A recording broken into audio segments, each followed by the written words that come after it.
person who presents mostly traditional sports, it's so interesting to see how the sports world is evolving into new territories. But before we get into the nitty-gritty, I first want to start with the basics, because in the audience we've probably got a lot of people who aren't as familiar with the gaming industry. So Julia, I want to start with you. You were a professional esports athlete and you still dabble in it in the past few years. How did you make that jump from being a kid playing games in your room to becoming a full-time professional?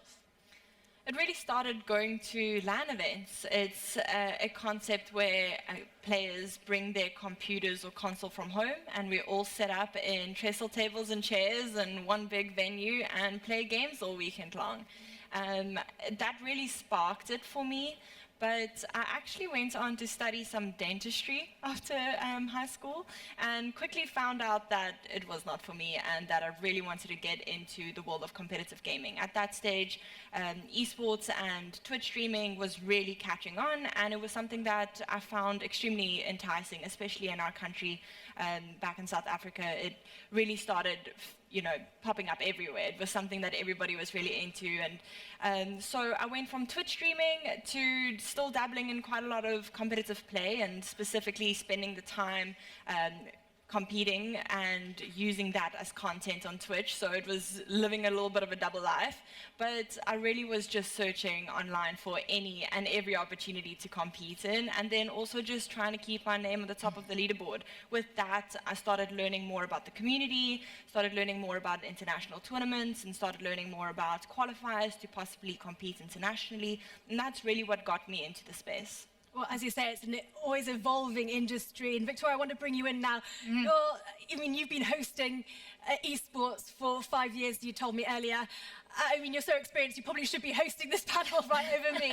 But I just want to get into the basics. And could you please set the scene for us, for people who don't know as much about the industry? Talk to me about the major competitions, the high-profile games, and who are the biggest characters in the industry? Sure, definitely. Esports is everyone, even if you don't play video games, you know esport is sort of a buzzword right now. One of the largest viewed championships was just 2 years ago, was League of Legends, 6.4 million peak concurrent viewers. So that's not total viewers, that's just peak viewers. After that, it's Free Fire, 5.4 million peak concurrent viewers. I was hosting that.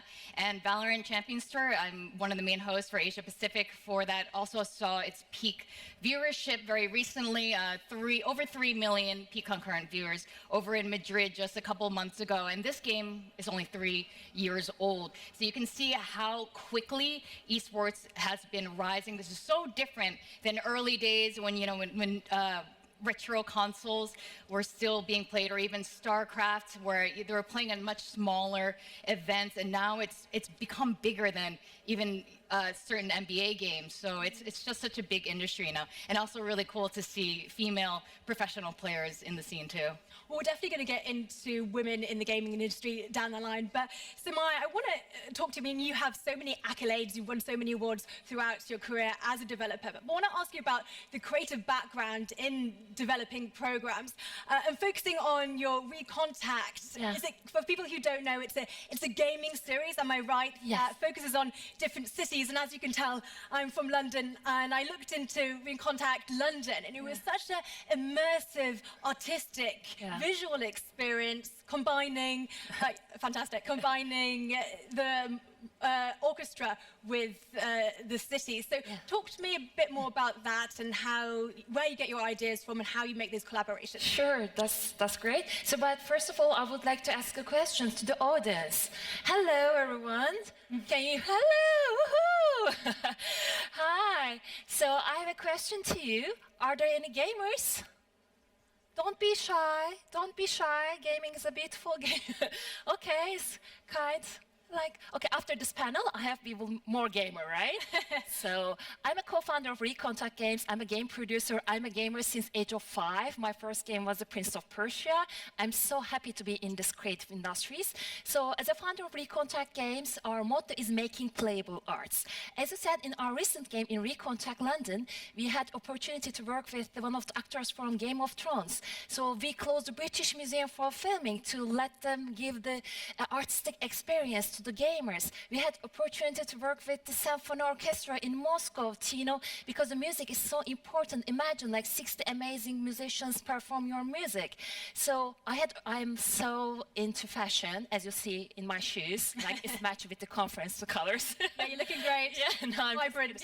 I'm just kidding, but I love to, I love to work with the fashion tech designers, and we work with the Arzu Koprol for the designing the cyborg character. And I had opportunity to work with one of the architecture company in Oxford. Imagine we are indie game developers. We have a very small team and small budget, but we have like avant-garde dreams to creating something new, something like making playable arts. So imagine if you're like if you don't have enough money, but if you want to be an entrepreneur in the gaming, so please do global collaboration. So it's so much helpful for the future of the gaming industry. And yes, I love to making playable arts. It's not just gaming, it's an art. Well, I love that playable art, and it's probably part of the reason why the industry has grown so much. Projected at the moment to be around $2 billion to grow to just under $10 billion by 2032. And Victoria, I want to start with you here. What's driving this growth and evolution? The video games industry, I'm actually surprised not as many people raised their hands as I thought. The entertainment industry, this includes music, movies, filmmaking in general. Gaming is not that different, especially the quality, the caliber of video games that we see today coming from PlayStation 5, for example, the PlayStation 5 exclusive. You were playing Prince of Persia. It's like a movie now where you're the protagonist. You can see The Last of Us has become a huge hit on HBO, a TV show. Ghost of Tsushima is based on historical events from Japan where you get to be a samurai ninja, defeating the Mongols. But this is based on historical events, and the quality of it, like Simei was saying, is it's art. And I think this is the new form of entertainment, and I can only see it growing from here. And on the esports side, it's also entertainment. We compare it to sports because it has that same feeling of fandom and being built around the players who have become heroes to a lot of the young generation. Heroes.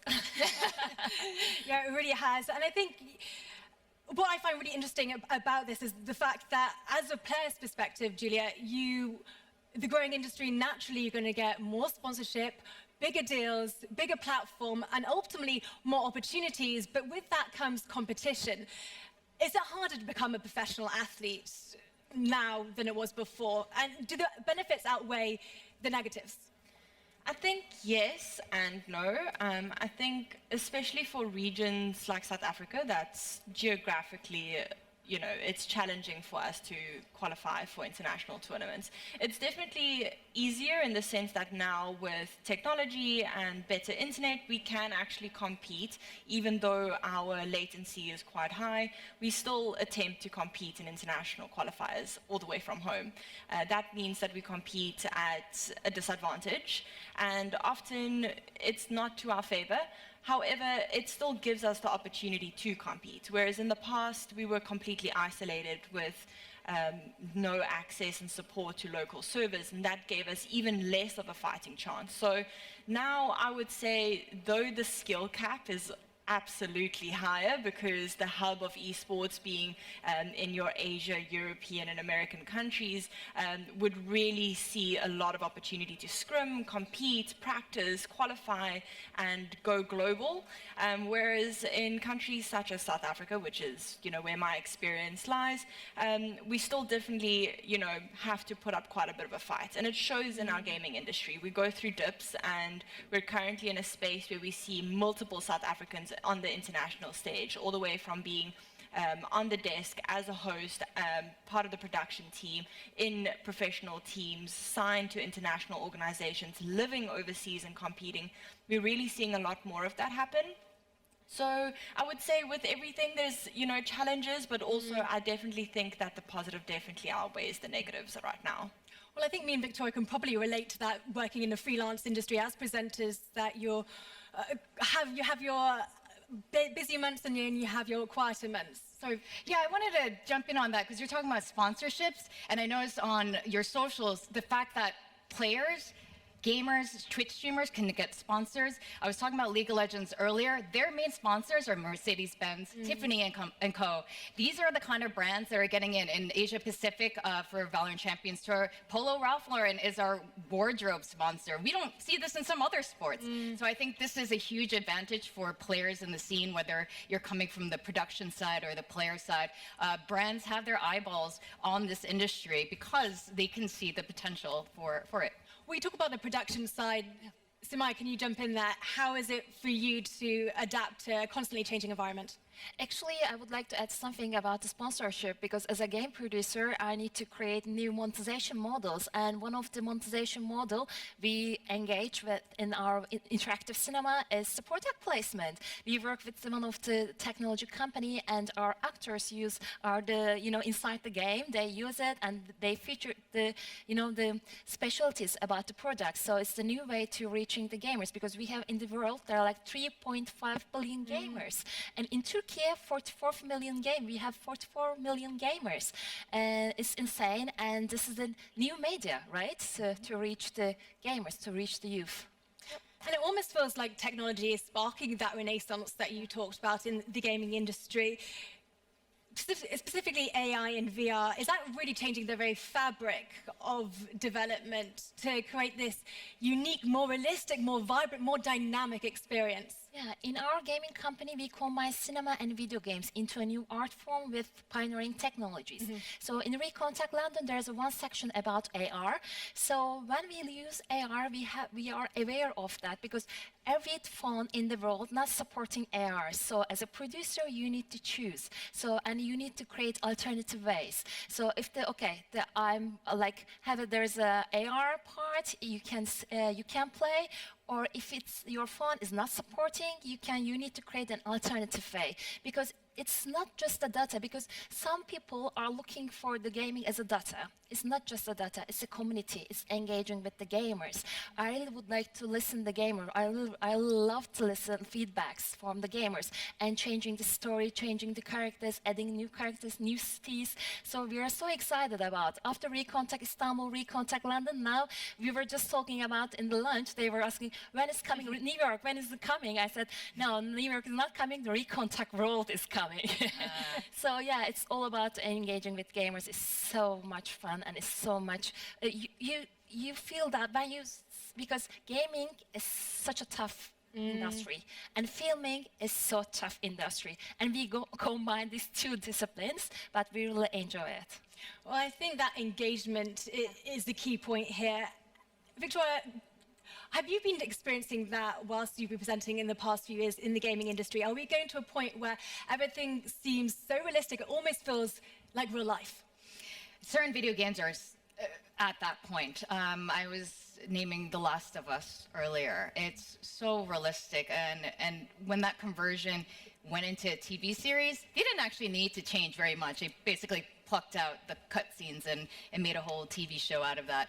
I think there are different mediums or different types of games, whether you're playing on a PC, virtual reality, your phone. Mobile gaming is also on a huge rise right now, which is putting Asia on the map for esports in general because there are more mobile users over there.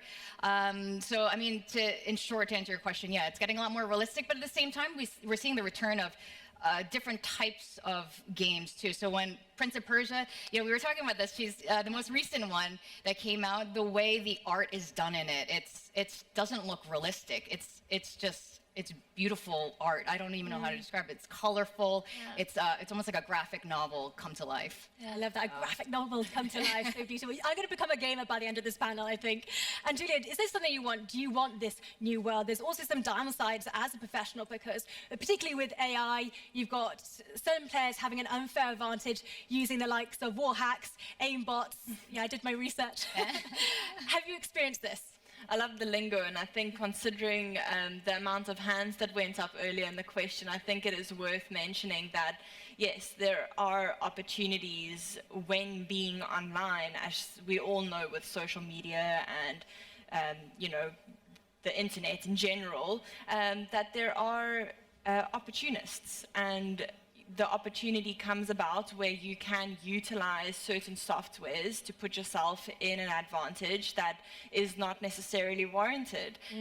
We do come across cheaters often in games, and it makes me quite sad because on the one side, I look at it as wasted potential in the opportunity to actually advance technology and softwares and actually use that abilities for good.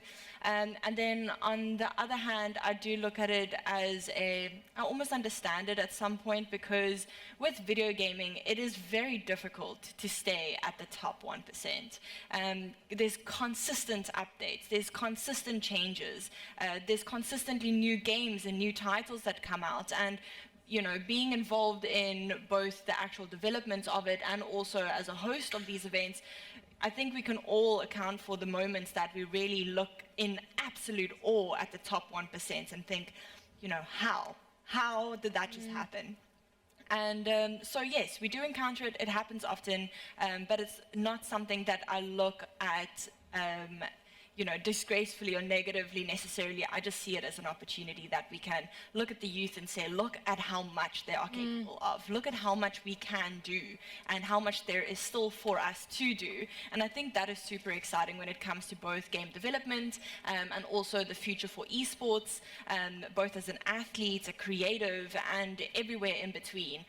It really is a space that is so new, so young, and I really encourage everybody that hasn't yet tried video gaming to look at something that you're possibly interested in, whether that be something on Netflix, an anime, something, your favorite YouTuber, and try and pick up a game that, you might not feel comfortable at first, but just that immersive experience is a whole different method of both consuming content, but also pushing yourself competitively, especially to those that aren't athletically inclined. We all have a competitive drive within us, and whether it's competitive or creative, looking at creative outlets and really utilizing that space to push yourself into new directions, technology will be moving and advancing. And I think gaming is a fantastic way to introduce you to that space. Well, I think that leads me on to our next topic.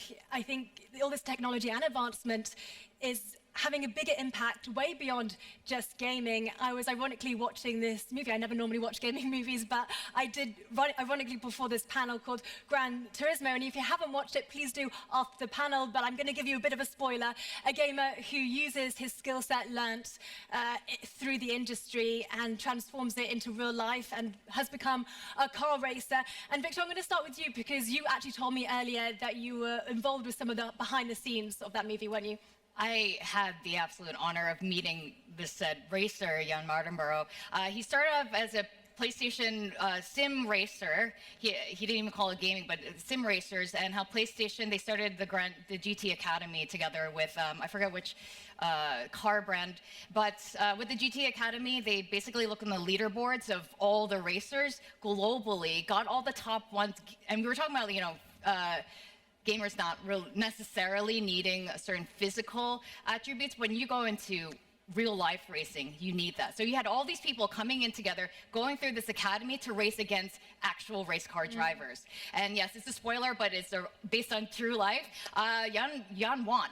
In the end, he beat actual race car drivers who've been racing their entire lives. And yes, he used the skills from the game. I think when we think of video games, some of us might think it's a waste of time, but there's so many different types of video games that can train different parts, activate different parts of our mind, dexterity, multitasking, or building stories when you're going through like narrative-driven games. So there's actually so many different ways to use it. Like you were saying, Julia, this is a great entry point into technology today. And I guess that leads me on to you, Simai.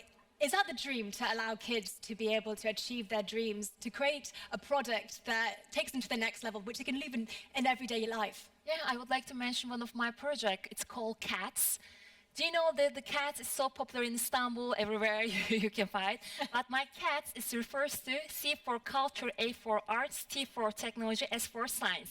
It's a gaming camp, and it's all about raising awareness on sustainability development goals via gaming. So if you give a book about sustainability development goals to the age of 8, you know what happens? in 2 seconds, he's not going to, remember it. But if you gamify it, and if we teach in a, like with the gamification, if we empower the gamification skills, then he will engage. He will understand the global issues. He will understand how to raise awareness to using the healing power and educational power of the gaming. So I'm so into it.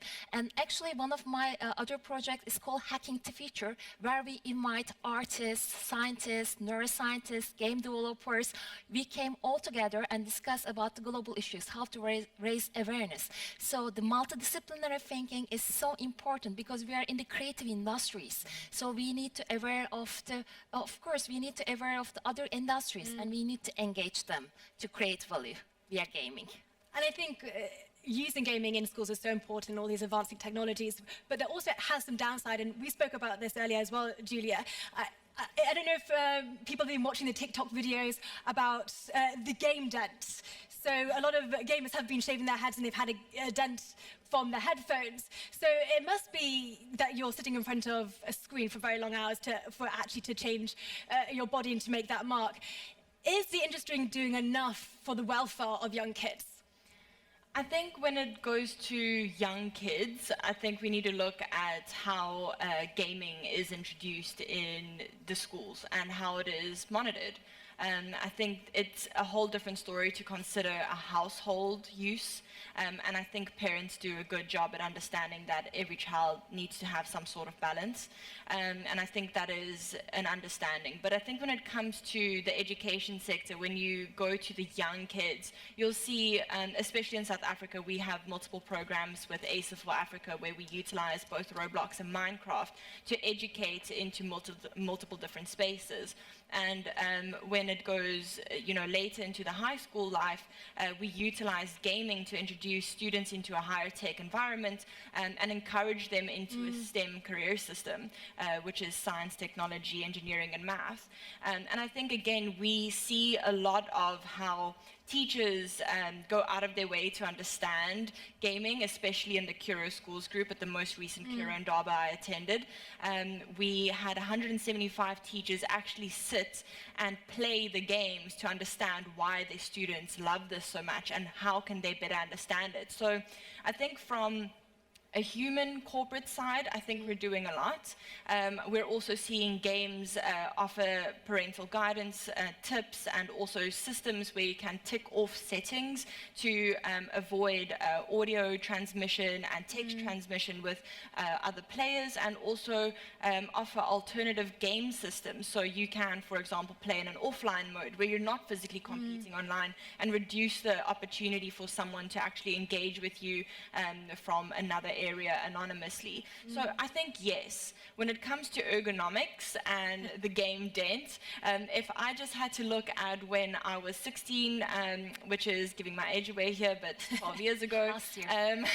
Still very young. Yeah. And I had to look at, we used CRT monitors and, massive computers that did not have cooling and, at all the regulations and checks that was required for it to pass and be safe. So yes, we're seeing a lot of changes, and I think soon we're going to see headphones also being removed at the game den. Well, let's see. Yeah. I just want to, sorry to cut you off, because I want to make sure we talk about the last topic in the last 5 minutes of the sports panel. It's absolutely incredible that in an industry that's mainly male-dominated, that we have a panel, including myself, of all women. So Ooh, let's give a big applause. It's honestly very cool. We are so happy about it.